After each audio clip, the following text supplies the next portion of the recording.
ตอนนั้นก็ยังโสดและปัจจุบันนี่ก็ยังโสดบ่ล่ะเอ้ยแม่นโอ้โห FC หน้าบ่าวก็เจ้าคอมเมนต์หน้าบ่าวว่าจองลานเจ้าเด้อได้บ่สิเพิ่นว่าได้บ่เขาจองได้บ่ได้ เอามาเครือก็เป็นอีกได้เฮ็ดกินเป็นสำนีก็สิมีคนมักคนจองอยู่บ่ สบายดีทุกคนสบายดี FC ตอนนี้คมอยู่ที่บ้านเองได้บ้านคมเผากระโดอยู่พูนทุกคนเลยเนาะนี่ขามมาน้ำเสตัวนี้บางคนก็เจ้าขามไปขามมาเวลาเวียกเวลางานเนาะก็ขึ้นมาทางพี่ก็ได้แต่บางคนถ้าขี่รถจักรก็ต้องได้ขามน้ำเสไปทางพูนจะมีแผ่ทุกคนเลยนี่ขามตัวนี้แหละบ้านคมเผากระโดถ้าผู้ใดอยากมาเล่นมาเที่ยวอยากมาสัมผัสบรรยากาศอยากมาเบิ่งวิถีชีวิตชาวบ้านเนาะอยากมาไปหามาแวะคมเผากระโดก็ได้เนาะคมอยู่บ้านทุกมื้อบ่ได้ไปไสเนาะแต่ว่าถ้าเว้นในนี่คมบ่ได้อยู่แต่ว่าตอนแรกมานี่คมอยู่เนาะถามหรือว่าเข้าไปในบ้านนี่เลยถามว่าคมเผากระโดอยู่ไสหรือว่าคมนะเพื่อนเพิ่นอยู่ไสก็เจ้าก็สิบอกอยู่นะแล้วก็นี่คมอยากถ่ายทอดวิถีชีวิตหลานของคมเองได้เนาะเมื่อก่อนนี่คมเคยปล่อยเคยอัพลงใน YouTube อยู่ให้พี่น้องได้ครับได้ชมเนาะจะเป็นลานคมเองเนาะแท้จริงกะลานที่แบบใกล้เคียงที่สุดก็คือเติมคนดอยนั่นเองทุกคนเนาะเพราะว่าเอื้อยเพิ่นหรือว่าป้าเพิ่นก็จะเป็นเอื้อยผู้ที่สองของเติมคนดอยเนาะเติมคนดอยเราก็มีเอื้อยน้องเพิ่นก็หลายคนอยู่เอาก็สิไปเบิ่งทุกคนเลยเดี๋ยวไปในไปเลยอันนี้ก็จะเป็นเอื้อยต่ำคนด้อยได้ทุกคนเนาะก็คือเอื้อยผู้ที่สองที่สามบ่จำบ่ได้ประมาณนี้เลยตระกูลกับเจ้านี่ก็จะมีแต่คนสูงเลยนี่เพิ่นใส่ชุดแบบชนเผ่ากระโดเลยแล้วก็ร้านที่คมอยากถ่ายทอดวิถีชีวิตแล้วก็เบิ่งก็คือลูกป้าเพิ่นนี่แหละอันนี้คือแม่เพิ่นเองนะทุกคนเนาะมีลานเพิ่นอยู่ใส่เข้าไปในแล้วบ่จัก อันนี้ก็คือเหือนลานเพิ่นเองเลยทุกคนเนาะเพิ่นขายเครื่องบ่จักเลยเนาะใส่เลยโอ้บ่อยู่เพิ่นบ่อยู่เลยน่าจะอยู่ในแหละ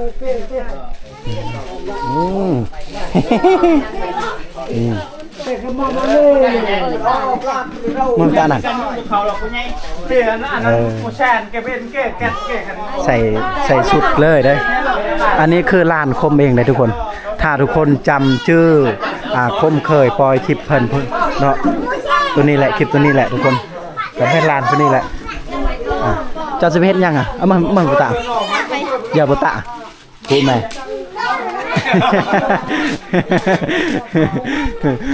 ก็ถ่ายทอดวิถีชีวิตน้องคุณบ่เอารายการทำเลยถ้าอยากเบิ่งก็มีแต่เข้าไปเบิ่งในช่องเฮาเนาะรายการเฮาเนาะถ้าผู้ใดอยากเบิ่งนี่อยู่ช่อง IFM วิถีไทยบ้านเพิ่นบ่ได้ถ่ายทอดเพิ่นว่าให้เฮาถ่ายทอดเลยเจ้าเฮ็ดอีหยังเลยล่ะเฮ็ดหยังก็ไว้หากึ่งออมมะเขือ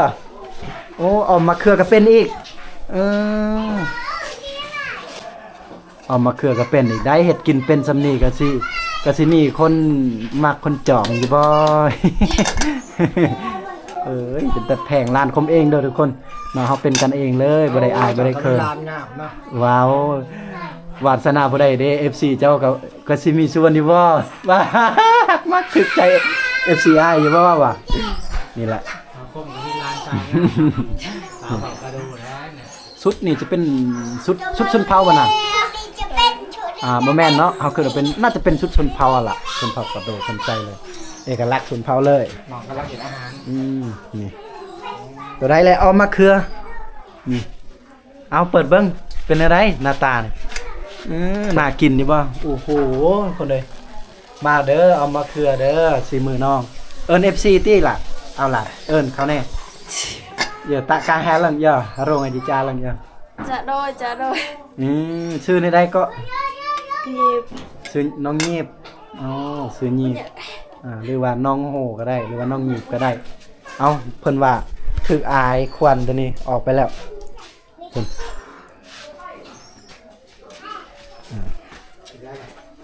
เพราะมันถึกควันไฟแล้วก็เพิ่นออกมานี่นี่ ลูกปะพวกนี้แหละเนาะเพราะว่าเนื่องจากว่าหน้าตาของคมบุคายคือกับเจ้านะมันเป็นลูกปะพวกนี้นี่จะเป็นทางญาติของเติมคนดอยได้ทุกคนนะถ้าว่าเฮาเบิ่งหน้าตาเติมคนดอยก็คล้ายๆคือกันเลยกับเจ้านะประมาณนี้ได้ก็บ่เป็นอย่างทุกคนเนาะเฮาถ่ายจำก็ได้วิถีชีวิตน้องเพิ่นถ้าผู้ใดอยากเบิ่งอยากชมต่อนะบ่ว่าจะไปให้ไปสวนหรือไปเฮ็ดอาหารเฮ็ดเอาหงอีหยังต่างๆเพิ่นเฮ็ดอีหยังบ่ก็สามารถเบิ่งได้เนาะก็เนื่องจากว่าคมบ่ได้ถ่ายทอดให้ทุกคนได้ชมต่อก็เพราะว่าย่านว่า FC สิหรือว่าบ่ถูกใจ FC ว่าซั่นซะเนาะคมก็เลยบ่ถ่ายต่อแต่ว่าถ้าเทื่อหน้าเทื่อในทุกคนอยากเบิ่งวิถีชีวิตหลานเพิ่นก็คมก็สิถ่ายทอดให้ทุกคนได้รับได้ชมเหมือนกับผู้อื่นคือกันได้เอามาลายไม่ตาหนังเอามา อัดกระอุกรหัสต่อเยี่ยมเขาถามว่าสิเฮ็ดหยังต่อเราว่าบ่ได้เฮ็ดหยังแล้วเอาว่าก็ว่าเข้าไปบอนห่มแน่โปะเดี๋ยวก็กลึงง่ายนั่นน้อยเฮาก็เลยเข้าห่มแน่ย่านว่ามันฮ้อนให้เพิ่นได้บ่ได้เฮียนเนาะช่วงนี้เนาะเสร็งเรียบร้อยแล้วห้องได้แหละบ่าวลืมเลยมา6ปีหน้าก็ม.7แล้วไปหางหมากกระต่อวัดใจเราไอ้โจ้ม.7กับไอ้นะแต่คือไอ้หมากนี่ก็ต้องรอไอ้โจ้ม.7เลยยังปล่อยลอยอายุจักปีลิมมาอย่าเลยอายุมัน16อ่ะอ๋อ17 ปีปีหน้าก็18พอดีเลยกับร้านนี่ก็ละเหลือกันแต่ว่าถ้าเติมคนดอกก็อยากคล้ายๆเนาะเขาเบิ่งจากใบหน้าแล้วก็ตาก็เจ้าเนาะตาเติมคนดอยอยากคล้ายๆคือกันประมาณแต่ว่าเฮาต่างเลยสายร้ายทำอะไรตัวมาอะไรก็เลยหรือว่าไม่เพิ่นว่าได้ตอบบัดนี้เพราะว่าถ้าว่ายังมีเวียกก็เฮ็ดเวียกเลยเพิ่นก็สิเบิ่งตัวที่เขาเจ้าเฮ็ดโยนโฮตะอันนี้เป็นขั้วแม่เพิ่นเฮ็ดบ่คือบ่ให้ลูกเฮ็ดแน่ลูกเฮ็ดบ่แซ่บเฮ้ยแซ่บเนาะโซซิมือให้ FC เบิ่งเนาะแท้จริงเพิ่นก็อ้อมหยังก็อ้อมมะเขือเนาะ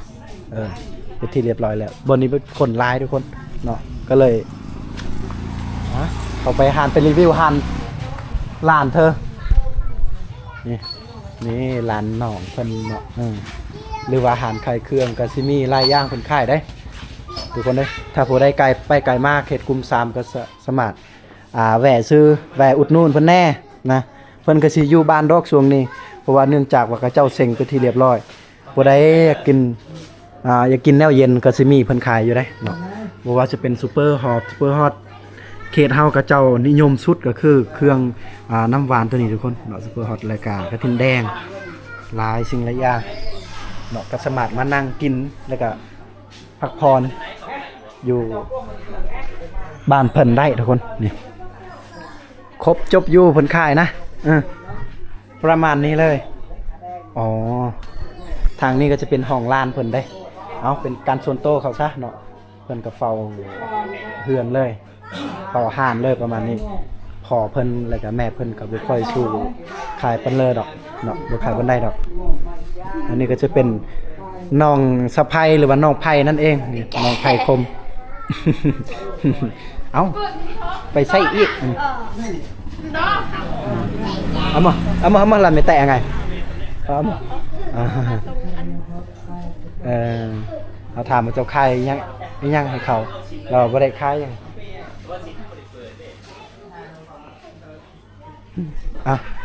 จะมาอะไรเพื่อฮะตัวให้โทษเช่นเขาถามว่าสิไปใส่ต่อหรือว่าสิเปิดสัญญาณสิโทรหาเพิ่นยังมีอีกน้องสาวอยู่พุ่นแหละอยู่แขวงกระเจ้าไปใส่โทรหาหมู่ครูเพิ่นประมาณนี้แหละทุกคน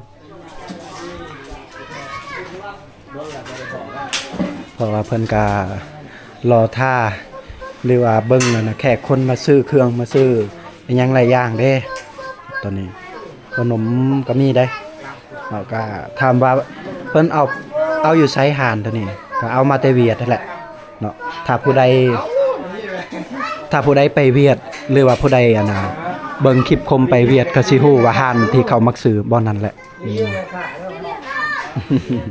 แม่ค้าน้อย อยู่บ้านได้ไหมขาย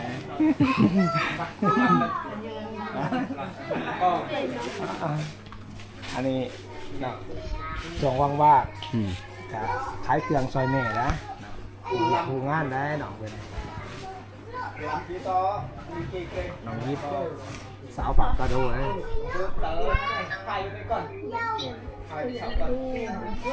เพิ่นกำลังลมงกำลังโทรหาหมู่เพิ่น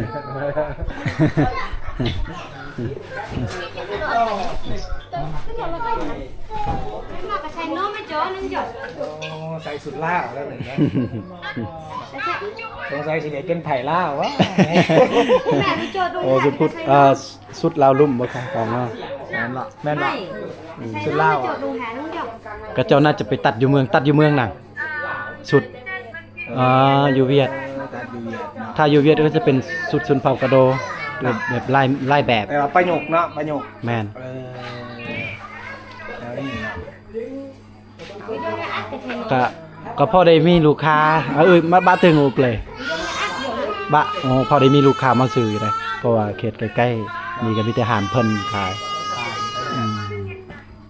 ประมาณนี้เลย แม่ใหม่เนาะ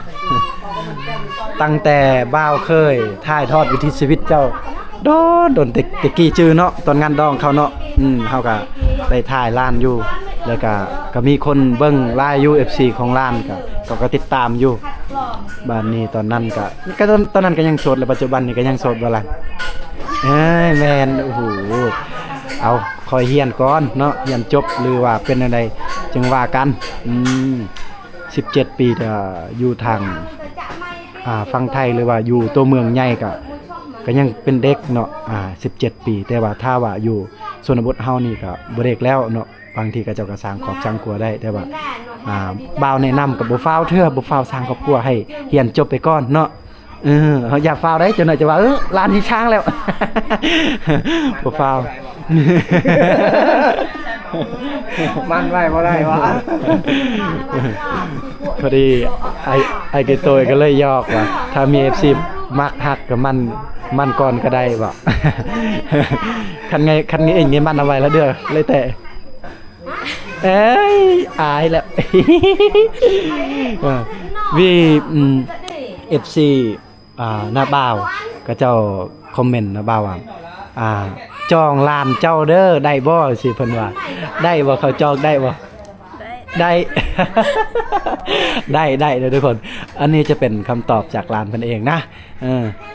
แล้วก็มีอีกFC หน้าบ่าวก็เจ้าคอมเมนต์ว่า มันไว้เนาะย่านได้จอยย่านมีคนมาหยาดแน่นอนที่กับจองไว้ก่อนก็เจ้าว่าอยาก ยอกหนองก็ได้เนาะ อยากมาลิ้นมาเที่ยวอยู่บ้าน ลินจะหายได้เนาะ บ้านล้านก็ยินดีต้อนรับบ่ FC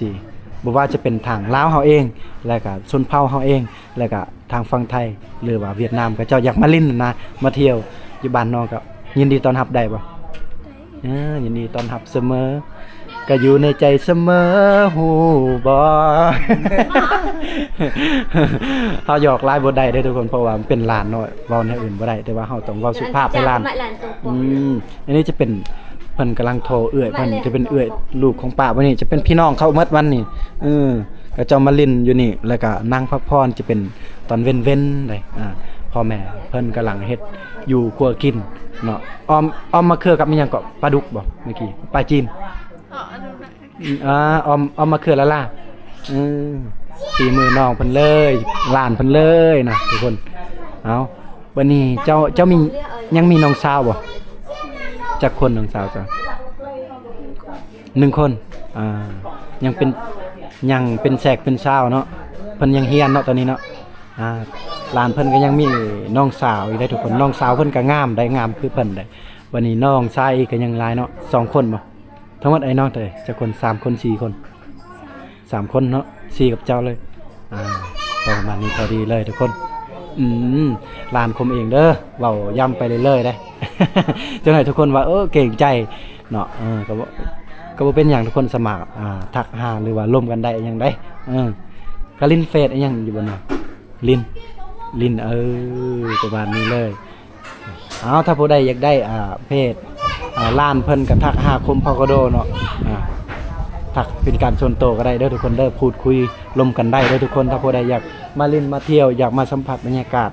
อยู่บ้านหยังบ้านเฮาบ้านหยังก็บ้านตะโลยเมืองสมุยแขวงสารวันเตี่ยลงสารวันเตี่ยลงบ่แม่นได้ สารวันมันต้องสูงเพราะว่าแม่เพิ่นก็สูงพ่อเพิ่นอีกก็สูงหลานเพิ่นก็ต้องสูงอีกได้บัดนี้สารวันสูงขึ้นลูกขึ้นสารวันลูกขึ้นนี่มันมีเพลงกลับก้อนเป็นเอกลักษณ์เลยเอาประมาณนี้ได้ทุกคนหลานเพิ่นก็สิเบิ่งห่านแล้วก็ช่วยพ่อช่วยแม่นะประมาณนี้มื้อนี้จะเป็นมื้อที่เป็นมือยุดก็ประมาณก็ว่าได้เลยทุกคนประมาณเลย บ้านตะโลยก็ยังมีผู้สาวไล่อยู่ที่ได้ยังยังอยู่ในบนหรือว่าอยู่นอกอันนี้ผู้สาวบ้านตะโลยอยู่ในพุ่นละคามเช่เนาะแต่ว่าเพื่อนลานเพิ่นก็อยู่แคมป์ทางเลยแคมป์ทางดำนี่อยู่แคมป์ทางดำตัวนี้ทุกคนอันนี้จะเป็นแคมป์ทางดำทางตัวนี้สามารถเฮาไปเวียดนามได้ถ้าผู้ใดเบิ่งคลิปคมพอกระดมเมื่อวานมื้อซื่อนี้ก็จะหูได้เนาะผมเคยไปลินอยู่เวียด 2-3 คลิปแล้วก็ทางนี้ก็ไปเมืองสมุยไปพูนทุกคนเลยไปเมืองได้อยู่ประมาณนี้เลยได้เนาะอันนี้บรรยากาศเฮาสามารถแนมคู่แล้วก็ชมวิวเนาะเพิ่นก็คายเครื่องน้ำเย็นน้ำอุ่นน้ำอุ่นบ่ได้คายเนาะน้ำร้อนบ่ได้คายเนาะถ้าแขกคนอยากมากินครับพอกาแฟกับต้มให้เลยเนาะน้ำเนาะกาแฟก็จะเป็นกาแฟทงบ่คายคายกาแฟแบบกาแฟซองเนาะบ่ได้คายแบบกาแฟอันนั้นประมาณนี้เลยเพราะว่าน้าเบาทำน้าเบามากินกาแฟสดประมาณนี้ เอาขอบใจร้านหลายๆเนาะเอาอวยพร FC ก่อนเนาะ FC น้าเบาก่อนอวยพรเพิ่นแน่ฝากติดตามช่องเพิ่นแน่ฝากติดตามซองเพิ่นซองน้าเบาเด้อว่ะแล้วติดตามร้านนำเด้อเนาะแม่นได้ทุกคนก็ฝากติดตามเนาะร้านสาวเพิ่นก็สิเคินประมาณนี้ได้เพราะว่าเวลาเฮาล่มน้ำน้าบ่าวหรือว่าล่มน้ำพ่อน้ำแม่น้ำญาติพี่น้องเฮานี่ก็เจ้าก็สิเคินได้ถ้าเวลาแฮงเต็กคือเฮาสัมภาษณ์แบบอย่าคายคือสัมภาษณ์เรื่องความรักนี่ก็แฮงสิเคินไปเลยเด้ทุกคนเนาะเฮาเข้าใจอยู่กระทั่งที่คมเองนะเวลาสัมภาษณ์ญาติพี่น้องของคมเองแฮงไม่อยากถามหลายอย่างนะจะเป็นแบบพี่น้องเฮาเองแต่ว่าเฮากำลังปรับตัวเพราะว่านี่เป็นวัฒนธรรมเฮาทุกคนเนาะเฮาบ่อยากถามข้อมูลส่วนตัวเรื่องโสดเรื่องอีหยังแต่ว่าเพื่อ FC แหละ FC ก็อยากฮู้เนาะอยากเข้าใจนะประมาณนี้ก็เลยถามได้แต่ชั้นนี้แหละเนาะถ้าผู้ใดอยากฮู้ผู้ใดอยากเป็นตัวจริงก็มาได้มาลินได้แม่นบ่ล่ะมาลินได้เนาะก็ถ้าผู้ใดอยากติดตามวิถีชีวิตหลานเพิ่นต่อไปทุกคนก็มีแต่ว่าคอมเมนต์มาถ่ายทอดหรือว่ามาเบิ่งอีกน้องโฮหรือว่าน้องยิบเพิ่นแดเนาะชื่อยิบก็ได้ชื่อโฮก็ได้มี2ชื่อเอิ้นได้นางยิบอายุ17 ปีอยู่บ้านตะโลยติดตามแน่ว่าไปถ่ายทอดให้เบิ่งแน่เพิ่นเฮ็ดหยังตอนนี้เพิ่นเฮ็ดกินข้าวกับหยังประมาณนี้เฮาก็สิถ่ายได้อยู่แต่ว่าถ้าบ่มีผู้ใดเบิ่งบ่มีผู้ใดติดตามก็คือว่าเฮาก็บ่มีกำลังใจแน่อีกอย่างกับร้านเฮาแน่ประมาณนี้เด้อทุกคนเอาขอบใจทุกคนหลายๆที่มารับมาชมฮอดกันตอนนี้เนาะเพื่อเป็นกำลังใจก็กดไลค์กดแชร์ให้ร้านเพิ่นแน่เนาะเอาขออวยพรทุกคนอยู่ดีมีแรงเด้อหวังว่าจะได้รับได้ชมวิถีชีวิตร้านเพิ่นอีกต่อไปสำหรับคลิปนี้ขอเซ็นชุดเพิ่นคืนนี้กลับสบายดีทุกคน